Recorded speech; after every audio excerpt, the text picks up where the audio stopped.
Kain guys. Lunch. Bicol Express yung ulam namin. Kita nyo ba?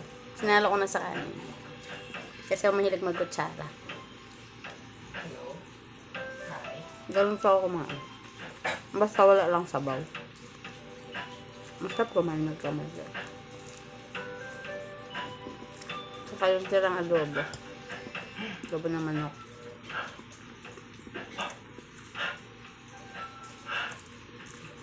May sini. Saan? Sabay na kayo guys. Sabayan niyo akong kumain. Kuya? Imposible mawalan kayo sa akin ng gana. Yung ganito kumain. Huh?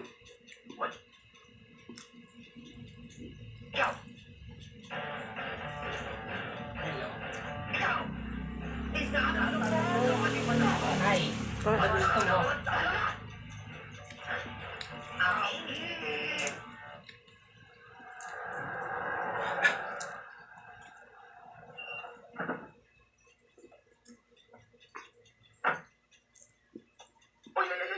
Mabilis kumain pag nagkakamay.